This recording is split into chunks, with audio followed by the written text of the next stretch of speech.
세계적인 진보의 신호였다. 그 위대한 선구자가 미국인 오빌과 윌버 라이트 형제였다. 1903년 라이트 형제는 직접 만든 플라이어를 타고 200m를 나갔으며 5년 후 프랑스에서 최신 발명품 플라이어 3호를 전시했다. 프로펠러가 2개인 이 경날개 비행기는 당시로서는 획기적인 것으로 날개 길이가 12m에 달했다.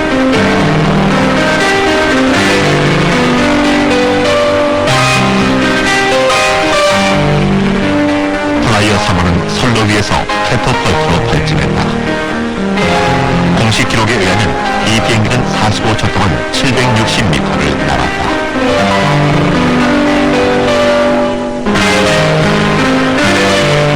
플라이어 3호는 곧 자신의 기록을 갱신하게 된다.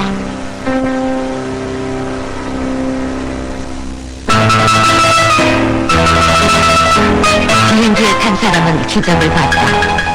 최초로 하늘에서 세상을 내려다본 것이다.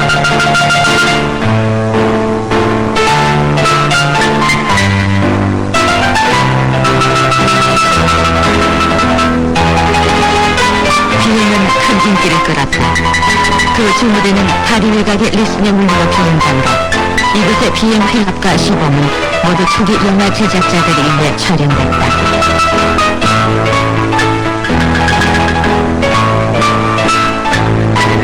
때때로 거꾸로 날기는 했어도 비행기는 꿈의 산물이었다. 20세기 40년 동안 기록이 10번도 더 깨졌다.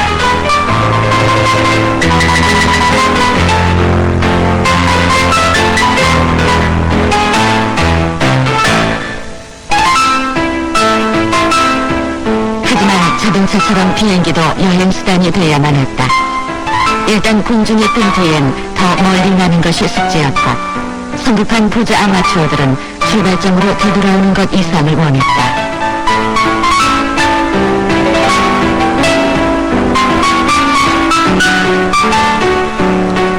기차만큼 빨라진 비행기가 도시에서 도시로 그리고 국경을 가로질러야 할 시기가 왔다.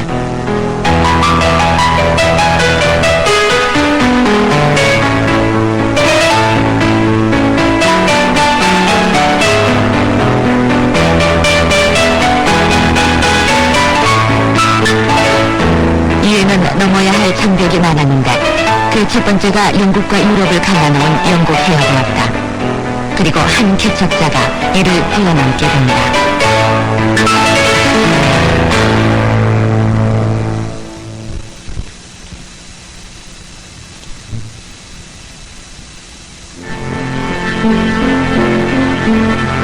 (1872년) 캄브리에서 태어난 루이 블레리오는 곧 자동차 대신 비행기를 선택한다.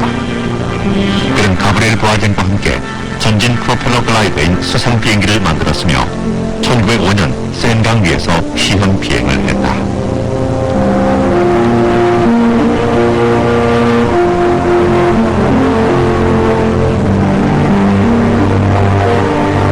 실험은 실패했고 블레리오는 항상 떨어지는 사람이라는 별명까지 얻었다. 하지만 그는 악착 같은 사람이었다. 블레리오는 보아젠과 결별하고 큰 비행기를 시험하기 시작했다.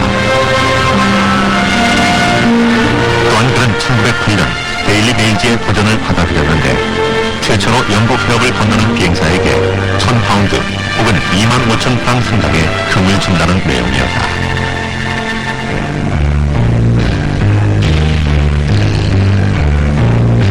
하지만 블레리오가 우승 후보는 아니었다. 그의 라이벌은 150m가 넘는 보도를 날아 최고 비행 기록을 가지고 있는 부유한 멋쟁이 리베르 라탕이었다. 라탕은 느바세르 공장에 앙투아네트 시리즈 훗날개 비행기를 주문했고 1908년 7월 18일 이륙했다.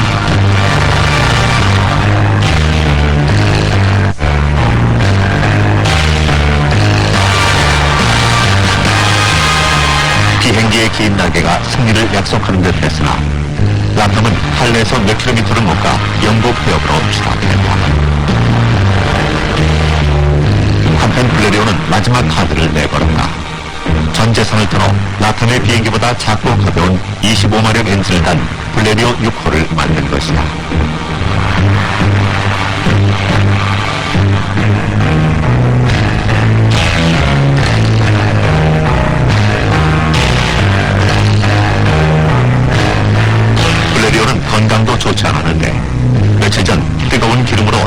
심한 화상을 입은 상태였다. 그러나 그는 포기하지 않았다. 이륙은 7월 25일 새벽으로 정해졌다.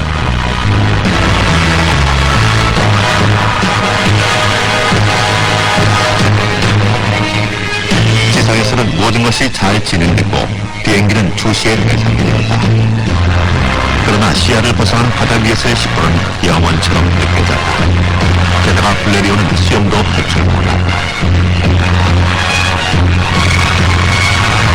그는 도보 해안의 절벽을 지나 왼쪽으로 방향을 틀어 오전 5시 12분 경사진 풀밭에 착륙했다.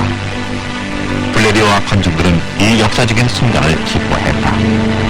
배가 아닌 다른 것을 타고 해안에 착륙함으로써 영국은 이제 더 이상 섬이 아니었다. 항구 도시 칼레도 최초로 영국 해협을 걷는 이 비행사를 열렬히 환영했다.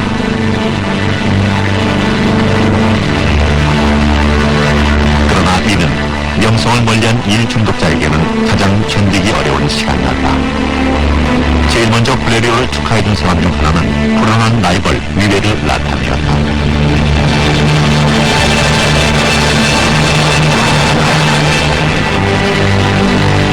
프랑스 공화국 역시 파리로 편도 차선으로 돌아온 블레리오에게 최고의 경의를 표했다. 가르디 노르역에 이렇게 많은 시민이 모인 것은 처음이었다.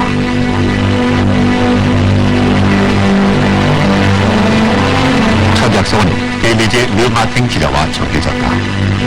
데일리지는 유럽의 지도를 바꾼 33분간의 이야기를 독점 보도했고 깃발을 든 리포터 샤를 퐁크는 원종일 블레리오 옆에 찰싹 달라붙어 있었다. 블레리오 6호는 일반에 전시되었고 곧 실용화되었다. 프랑스군은 100개의 비행기를 주문했고 이는 소년간 비행훈련센터에서 제작되었다. 루이 블레리오는 1936년 수험을 거두기 전까지 성공적인 사업가로 남았다. 영국 해협 비행 구단국 세계 유수의 항공사업가들이 파리에서 열린 항공 전시회에 모여들었다. 최초의 항공 전시회였다.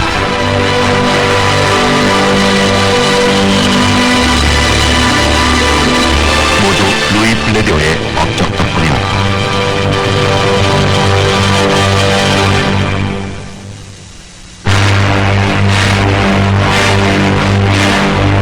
제1차 세계대전으로 비행기의 생산이 늘어났다. 초기에 몇백 대에 불과하던 비행기가 전쟁이 끝날 무렵엔 몇만 대에 달했다.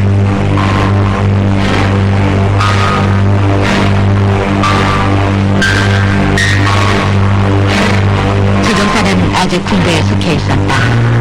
이젠 금속으로 비행기를 만들었고 속도는 시속 200km나 됐다. 정찰에만 쓰였던 비행기가 무장됐고 조종사는 적에게 기관총을 발사했다.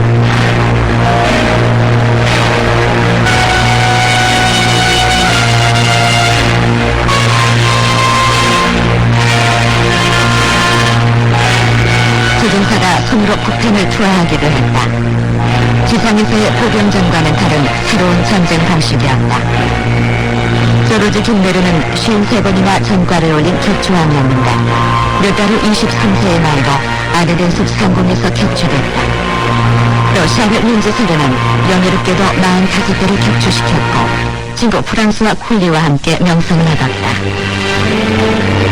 정전이 되자 새로운 유언이 영웅들을 기다리고 있었다.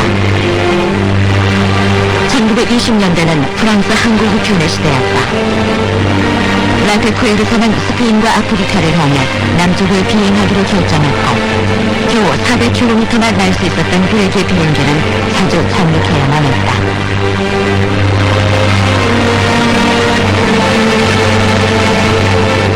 카사블랑카와 다카르 사이는 대부분 모래 사막으로 사막 유목민들은 하늘에서 온 사람들에게 호기심을 감추지 않았다. 비행은 고장과 착륙사고로 언제나 위험했지만 결과는 훌륭했다. 파리에서 다카르까지 배로 닷새가 걸리던 우편 배달이 24시간으로 줄어들었다.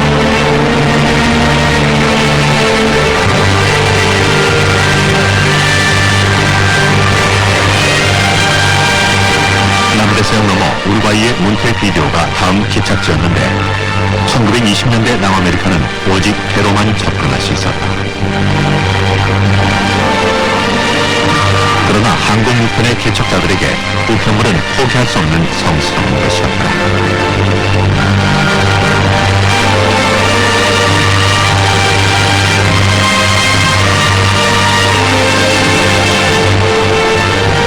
극복해야 할 새로운 장애물이 생겼다. 대륙을 가로지르고 있는 산등성이, 즉 안데스 산맥이었다.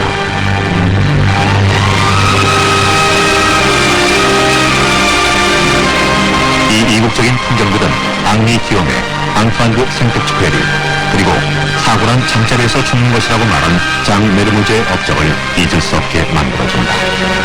세 사람 모두 비행 중 실종됐다.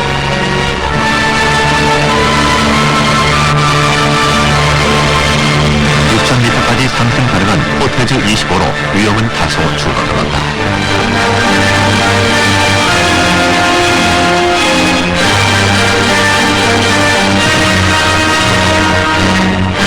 기적으로 여겨지던 칠레 산티아고까지의 비행이 마침내 이루어졌으며 1927년 10월 코스테와 르브리가 세네갈의 생루이와 리우데자네이루 사이를 논스톱으로 비행해 남대성 노선을 개척했다.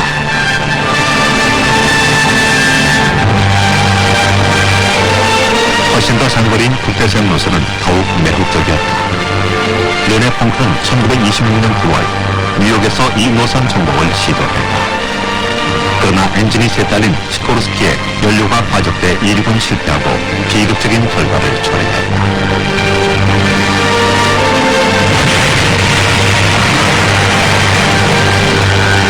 조종사는 무사했지만 승무원 둘이 불길에 희생되었다. 1927년 5월 8일 파리에서 두 프랑스인이 국대상 횡단을 위해 출발했다. 이륙은 성공이었으나 비행기는 바다에서 실종되었고 린드세르와 폴리는 발견되지 않았다. 뉴욕과 파리 간의 비행에 성공하는 사람에게 25,000달러의 상금이 걸렸다. 8년간 많은 조종사들이 도전과 실패를 반복했으나 결국 대서양은 정복되고야 말다.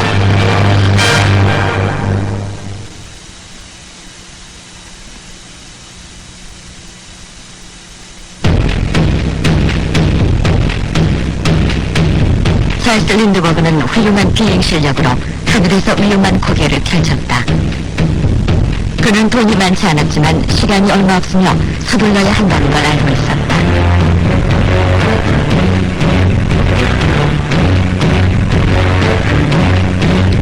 린드세르와 콜리의 도전이 자극이 됐다. 린드버그는 샌디에고에서 뉴욕으로 비행기를 가져왔는데 이 비행기는 생트루이스의 몇몇 사업가에게 빌린 돈으로 만든 것이었다. 21시간이 조금 넘는 이 미국 횡단 비행은 이미 새로운 기록이었다. 이 젊은이는 책임자들의 실수를 거울 삼아 스테이트 오브 세인트루이스의 무게를 최소한으로 줄였지만 콩쿠르가 5배 적고 린즈세르보다 3배 적은 2,000kg의 연료만을 실었다.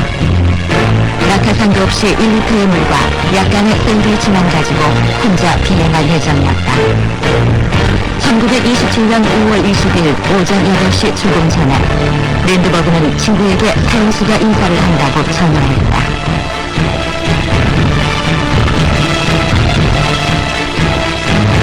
이륙은 우연했다. 연료 탱크가 비행기 한가운데 있어서 조종사는 앞을 볼 수 없었고 지상에 보려면 잠망경을 사용해야 했다.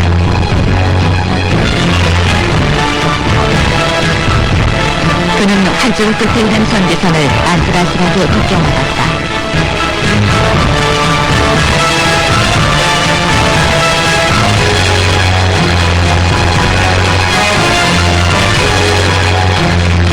언론은 당시로서는 몹시 위험했던 이 비행을 요란스럽게 보도했다.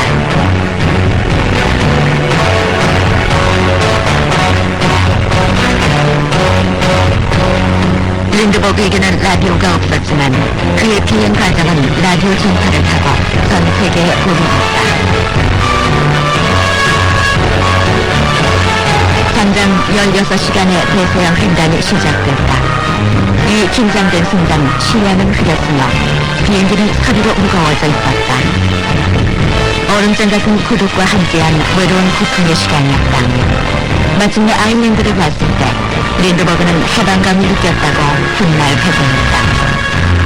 라디오 방송국이 노르망디 상공에 그가 도착했다고 보도한 순간 프랑스와 전 세계가 그의 위협을 알게 됐다.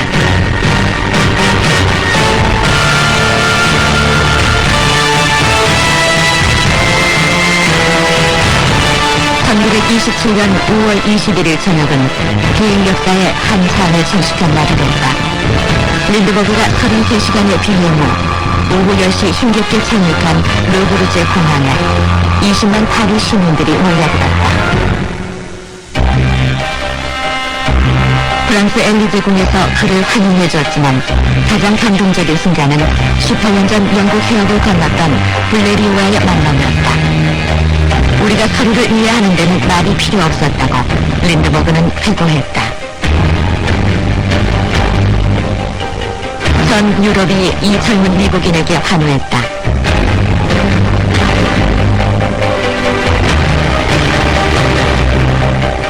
그에게 탈퇴를 보내는 수많은 사람들을 보면서 이 고독한 비행사는 비행이 사람들을 하나로 만들어줬다는 걸 알게 됐다. 나는 국적을 넘어서 사람들의 마음을 느낄 수 있었다고 린드버그는 말했다. 멘피스호를 타고 미국으로 돌아오자 린드버그는 더욱 열렬한 환영을 받았다.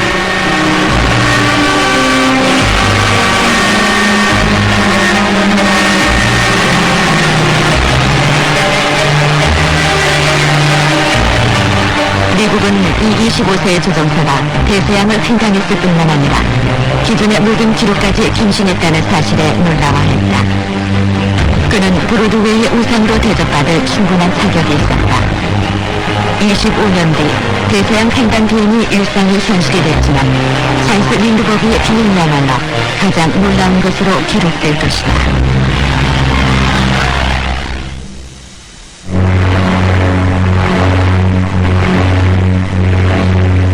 그라프 체펠린은 독일 비행산업계의 자랑스러운 작품으로 비행기보다 가벼웠다. 18세기 기후의 후손인 이 비행선은 엔진이 부착되고 공중에서 100시간 이상 머물 수 있었다.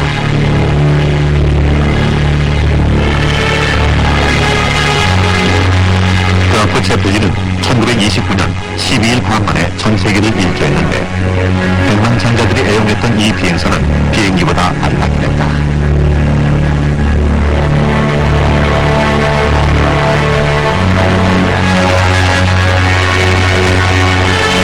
독일이 1936년 발진시킨 힌덴부르크호는 훨씬 더 나았다. 산책용 갑판, 수도가 설치된 손실, 식당, 사롱에 피아노도 있었으며 승객에게 부족한 것은 없었다.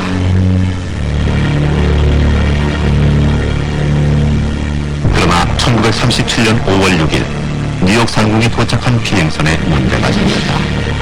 거대한 비행선은 20만 입방미터의 인화성이 강한 수소로 꽉 채워져 있었는데 사고가 난 것이다. 라디오가 이를 보도했다.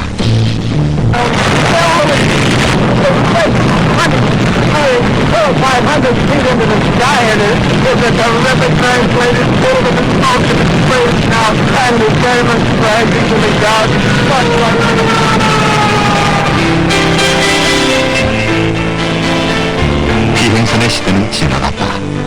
그러나 기술자들은 아직도 공중으로 사람을 실어나를 수 있는 방법을 찾고 있었고 1914년 비행버스가 불안하게나마 승객들을 실어날랐다.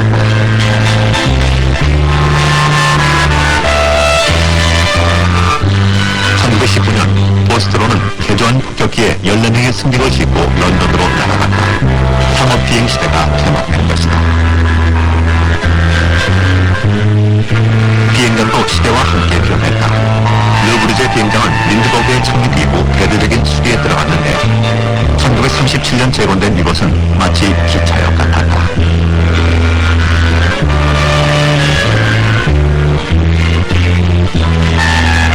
탑승자도 과거의 모험을 즐기는 개척자들이 아니었다. 기차처럼 상업 비행기도 승객과 직장인들에게 일상이 되었다.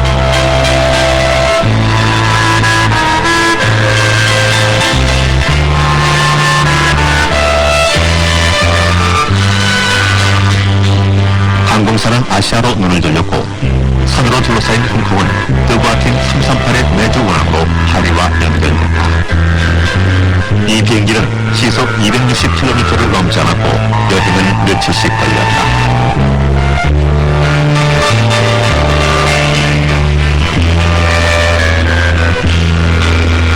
가장 멀리 가장 크게는 소련의 모토였다. 러시아인들은 42톤 무게의 비행기 막심 고리키오를 만들었는데 여긴 세탁소, 콘서트홀, 영화관과 인쇄기까지 갖추어져 있었다.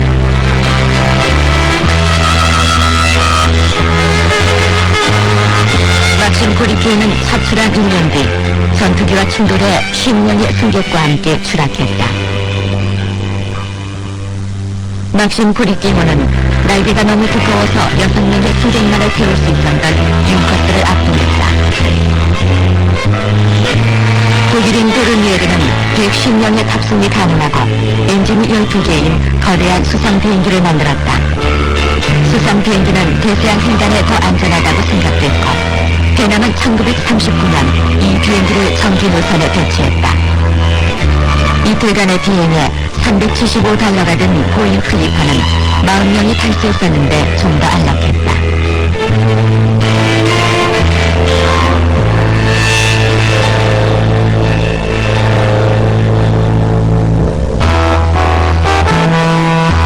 전쟁이 끝나고 제트 엔진이 또 다른 혁명을 일으켰다. 1950년대 등장한 코넷은 최초의 제트 엔진 비행기로 비행기 여행은 더욱 대중화됐다. 일단의 비행 편대 및 비행기 승무원을 갖춘 1970년대의 공항은 하나의 도시와도 같았다.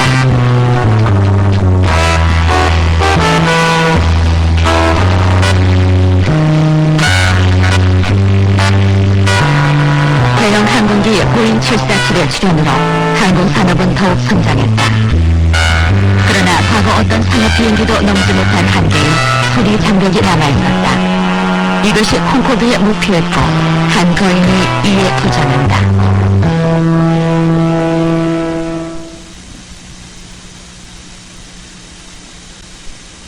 La première émotion, nous l'avons tous eue, je peux le citer, le jour exact, le 11 décembre 1967.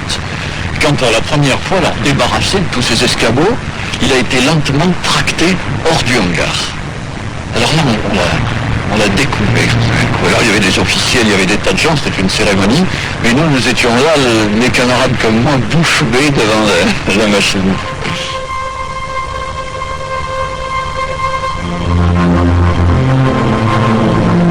로켓 모양의 기체에서부터 제도에 이르기까지 콩코드의 모든 것은 1962년 프랑스와 영국이 공동 개발한 것이었다.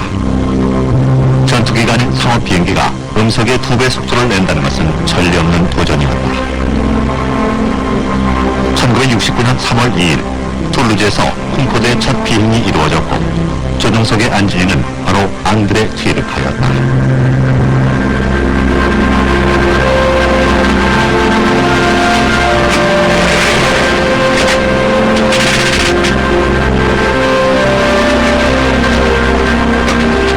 이 신비로운 세계에 아주 잘 적응했다. 마르세이에서 태어나 종합기술전문학교를 졸업한 튀르카는 1954년 프랑스인으로서는 최초로 소리 장벽을 깼고 100여가지 다른 비행기로 6,000시간의 비행 기록을 보유하고 있었다. 그는 콩코드의 모든 것을 꿰뚫고 있었다.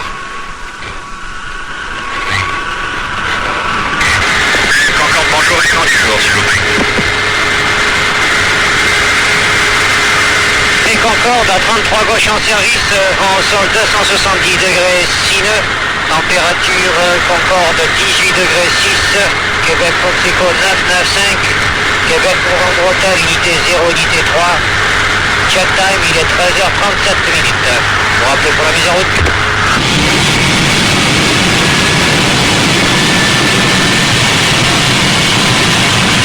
Et je peux enfin poser ma main sur les 4 manettes et envoyer progressivement la puissance des moteurs.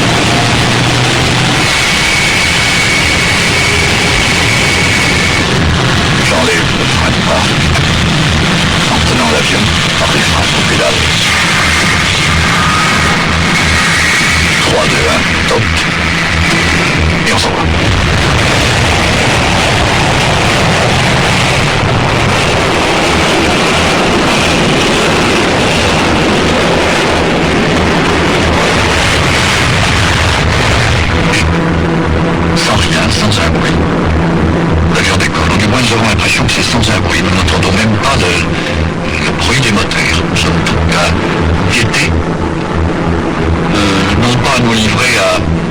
effectivement, nous n'avons pas de sentiment pour l'instant. Nous avons des cadrans qui n'ont rien des yeux, prêts à réagir à tout instant. Mais rien ne se passe de particulier. Nous montons, nous prenons un petit peu de vitesse et nous allons faire notre grand circuit.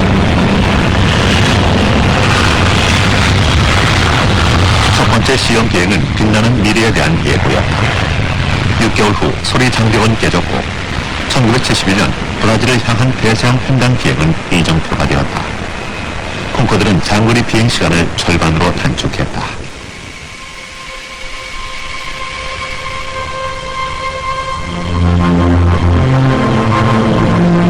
그러나 그 후 상황은 좋지 않게 돌아갔는데 1971년 초음속 프로그램을 중단했던 미국은 유럽이 이 분야를 주도하도록 내버려둘 의향이 없었다.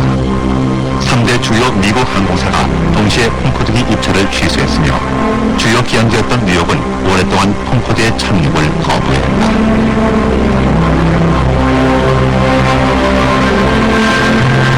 툴루즈에서의 역사적 비행 10년 후인 1979년 파리와 런던은 콩코드 생산을 중단키로 결정했다. 콩코드는 16대만이 생산됐으나 이후 20년 넘게 운항되었다. 유가 상승과 커다란 몸체는 100명의 승객만을 태울 수 있었던 콩코드에게 큰 약점이었다. 그러나 뒤르카는 콩코드가 꼭 필요한 것이었다고 말한다. Si nous n'avions fait qu'un beau jouet pour milliardaires, comme certains l'ont dit, nous n'aurions pas lieu d'être très fiers. Je veux dire, nous avons emmené l'industrie française. Je dirais dans le domaine aéronautique, je le crois vrai dans d'autres industries. Les industries de pointe sont quelquefois déficitaires dans leur livre de compte, mais bénéficiaires pour la nation qui sans ça tombe dans la pure sous-traitance de manches de casserole. 콩코드와 그 시험 비행의 조종사 뒤르카는 비행 역사의 영광스러운 한 장을 장식했다. 그들의 유일한 잘못은 시대를 너무 앞서갔다는 것이다.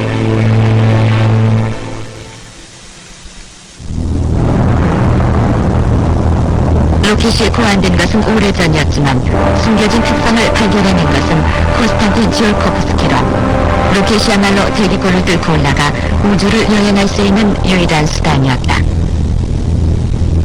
뉴턴에게서 영감을 얻은 이 러시아인은 1887년 이론을 정립했는데 다단실 로켓만이 소모된 부스터를 하나씩 떼어내면서 시속 28,000km로 대기권을 탈출해 지구 궤도를 돌 수 있다는 것이었다.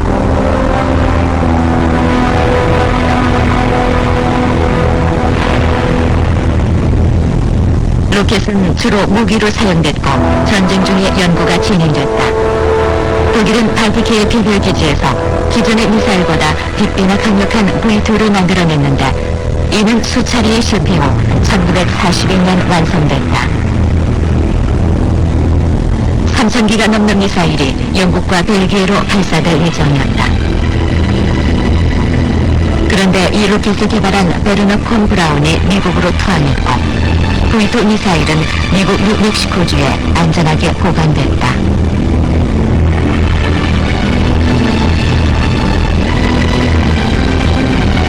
콘 브라운 팀의 또 다른 연구원들은 소련으로 이송됐고 이 지올코프스키의 제자들은 전후 극비리의 무기 개발에 몰두했다.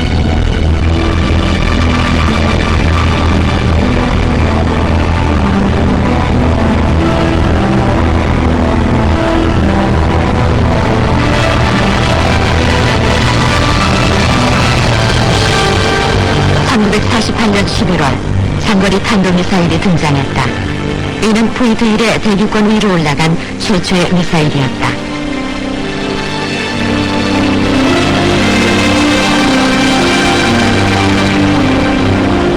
(1955년) 카자흐스탄의 바이코누르에 특수기지가 세워졌고 2년 뒤 모스크바의 관리들이 지켜보는 가운데 대륙간 탄도미사일이 시험됐다.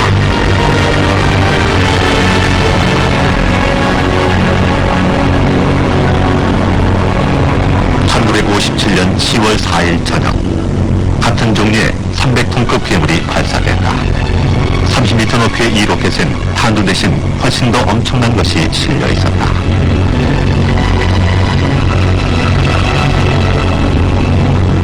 스푸트니크 호는 최초 최초의 인공위성으로 이 위성이 보낸 신호는 지구 전체를 놀라게 했다.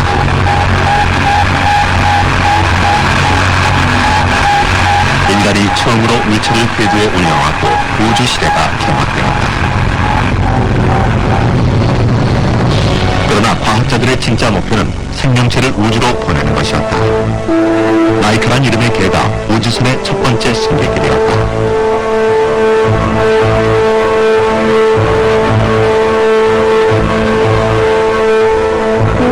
스푸트니크 호는 83kg이었는데 라이카가 탄 우주선은 1톤 반이었다. 사흘 뒤 개 2마리는 하루 동안 궤도를 돈 뒤 지구로 돌아왔다.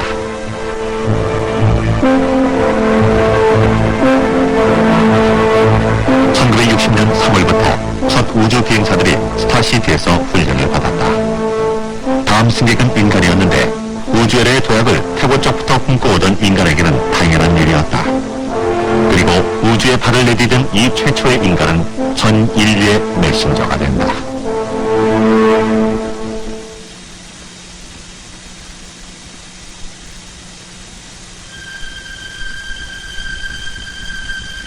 (1961년 4월 12일) 아침, 이제 해보는 수밖에 없었고 유리 가가리는 당원지 외에도 훨씬 많은 것을 우주로 가져가게 돼 있었다. 이 거대한 계획은 야심차고도 몹시 위험한 것이었다. 그의 동료 부다렌코는 수주 전에 모의 조종실 사고로 죽었고 우주 비행의 끔찍한 압력에 인체가 어떻게 반응할지, 대기권 밖에서 생명체가 어떻게 될지는 아무도 알 수 없었다. 마침내 때가 되자 가가리는 홀로 그의 운명에 맞섰다.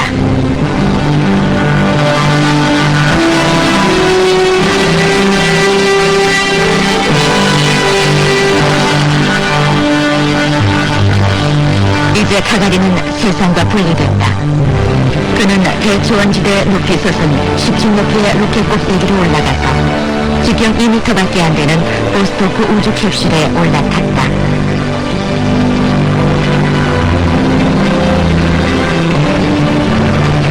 이 계획의 총지휘자이자 대중들에게는 주 건축자로만 알려진 세르게이 코를로프가 마지막 명령을 내렸다. Внимание! Минутная готовность! Минутная готовность! Вас понял, минутная готовность, занимал исходное положение, занял, поэтому несколько задержал с ответом прием. Пусть достать! Пусть достать! Есть так! Площадка 1. 현지 시간 오전 9시 7분, 모스크바 시간으로 오전 7시 7분이었다. Я заря 1. Зажигание! Понял, раздается зажигание.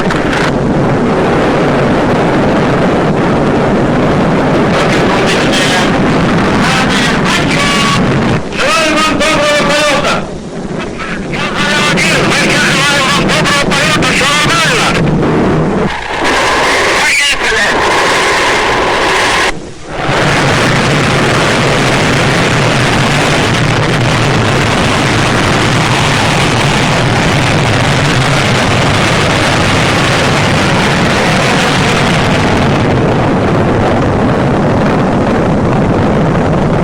며칠 후 가가리는 처음 몇 분간을 이렇게 회상했다.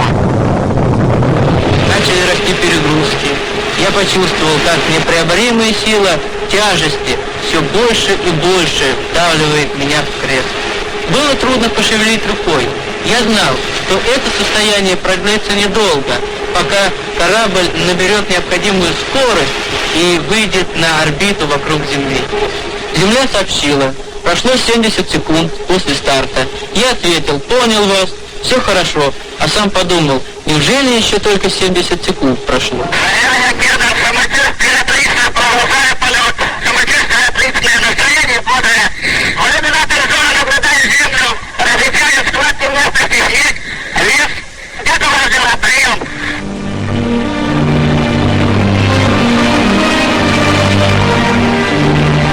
한 바퀴를 돌고 나서 보스토크호는 궤도를 떠나 가장 위험한 단계인 대기권 재진입을 시도했다. 우주 비행은 오전 10시 55분 볼가의 대초원지대에서 끝이 났다.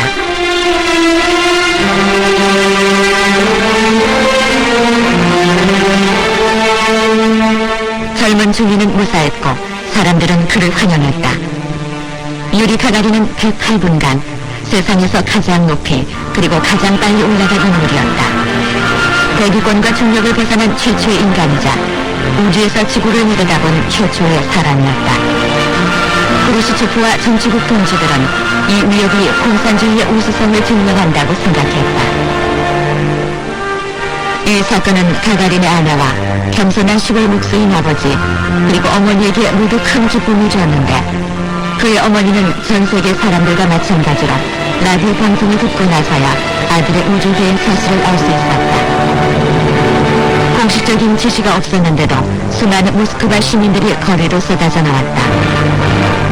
1961년 4월 붉은 광장에서 벌어진 퍼레이드는 어떤 노동절 축제보다도 화려한 것이었다. 7년 뒤 비극적인 사건이 일어났다. 유리 가가린이 34세의 나이로 추락사한 것이다. 모스크바는 소련 우주 계획의 황금기를 대표했던 가가린의 죽음을 국장으로 애도했다. 그러나 유리 가가린은 전 인류를 새 시대로 이끌었고 그의 이름은 영원히 비행 역사에 한 장을 장식할 것이다.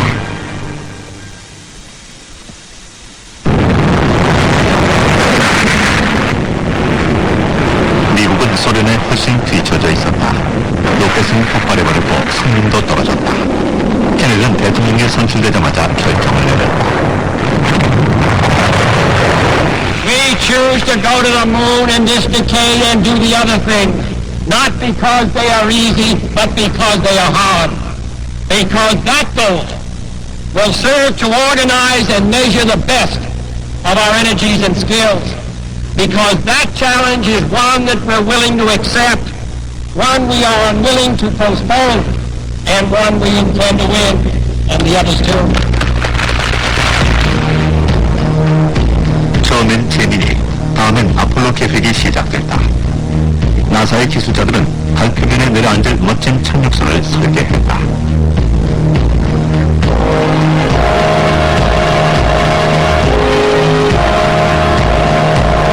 (10명이) 넘는 우주 비행사 후보자들이 혹독한 훈련 프로그램에 참가했다. 폰 브라운은 세턴5라는 거대한 로켓을 만들었다.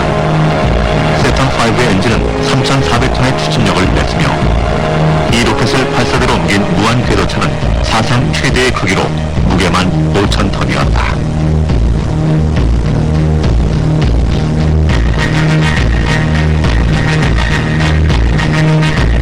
콜롬비아 우주 캡슐이 110m 높이의 로켓 꼭대기에 놓여졌고 1969년 7월 16일 아침 자신감에 가득 찬 3명의 우주 비행사들이 케이프 캐너베럴에서 출발 준비를 하고 있었다. 그들은 제미니 프로그램을 통해 가장 복잡한 우주 작전들을 경험한 바 있었고 10개의 아폴로 계획 임무를 이미 완수한 상태였다.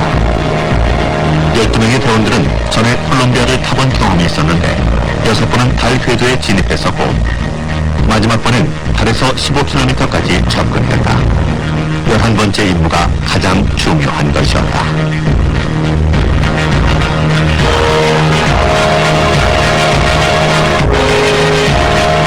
그러나 본질적인 문제가 남아있었다. 이전까지의 우주 탐사는 선례에 따르면 됐지만 이번 임무는 달랐다. 인간이 달에 가면 어떻게 될지 아무도 알 수 없었다. 1000번도 넘게 달 사진을 찍고 로봇이 달 표면에 살짝 내려앉은 경우는 있었지만 달에 갔다 돌아온 적은 없었고 어떤 일이 생길지 몰랐다. 일찍이 이렇게 미지로 가득 찬 비행은 없었다. 휴스턴 시각 오후 2시 32분 우주선이 발사됐다.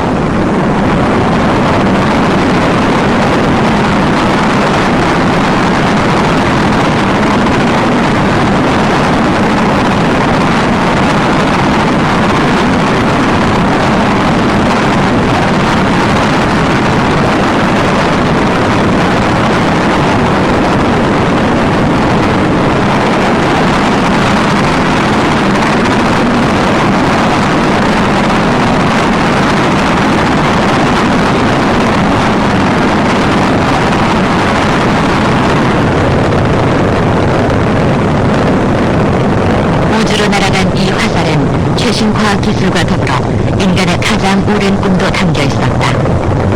전 세계 사람들이 출발을 지켜봤고 그들의 마음은 우주선과 함께 날아갔다.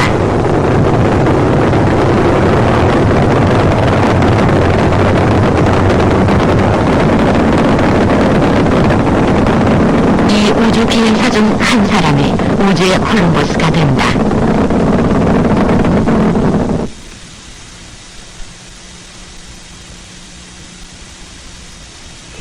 Well, I'm very impressed to be compared with Columbus, and of course we recognize his discovery and have honored it in some respects by the call sign of our command module, Columbia. And it's also necessary to notice that he did it without an entire nation's efforts behind him. Our voyage is the voyage of a nation and a voyage of humanity, while his was a voyage of a very limited few. 이는 닐 암스트롱이 아폴로 11호 탑승 며칠 전에 한 말이다. 이제부터 결정적인 단계였다. 세턴5의 세 번째 로켓이 떨어져 나가면서 콜롬비아호를 초당 11km의 속도로 밀어올려 지구 궤도에서 이탈시켰다. 목적지인 고요의 바다를 향한 기나긴 비행이 시작됐다.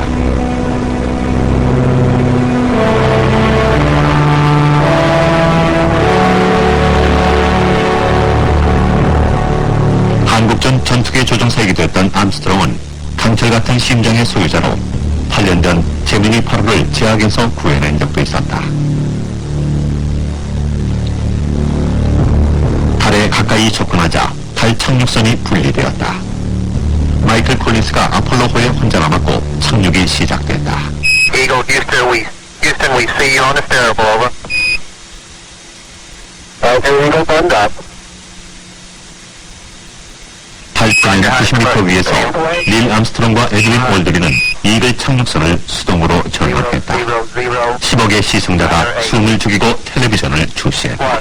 Correction, 00572. 15 forward. 11 forward, coming down nicely, 200 feet. 4.5 down, 5.5 down. 60 seconds. Lights on. Down 2.5. Forward. Forward. That's 40 feet down 2.5. Picking up some dust. 4 forward. 4 forward. Drifting to the right level. That's right. Contact light. Okay, engine stop. We copy you down, Eagle. Tranquility Base here. The Eagle has landed. 몇 시간 후 암스트롱은 사다리를 타고 내려갔다. I'm gonna step off the limb now. 1969년 7월 20일 오후 3시 56분이었다. It's one small step for man. One giant leap for mankind. 올드린도 암스트롱과 합류했다. 달 토양 센서를 채취한 다음 두 사람은 우주 공간에 깃발을 펼쳤다. 이 장면을 4만 킬로미터 밖에서 전 세계가 지켜보았다. Setting up the flag now. I guess you're about the only person around that doesn't have TV coverage of the scene. That's all right, I don't mind a bit. Columbia, 2시간 뒤 그들은 아폴로호로 돌아와 귀환 비행을 시작했다. 시속 4만 킬로미터로 대기권에 진입하자 캡슐은 불능가되었다. Apollo 11, this is Hornet, over. There's Apollo 11, reach the light and clear. Position 1330. 해상 착륙은 힘들었지만 전 세계가 영웅들의 귀환을 환영했다. 작전은 완전한 성공이었다.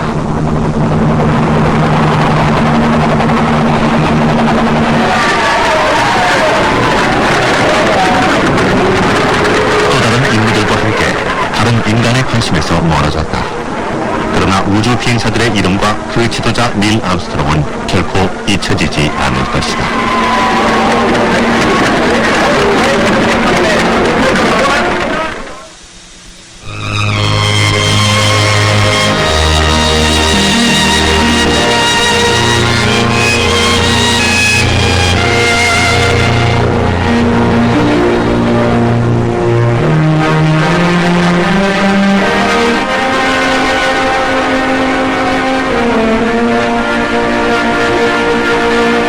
있었다.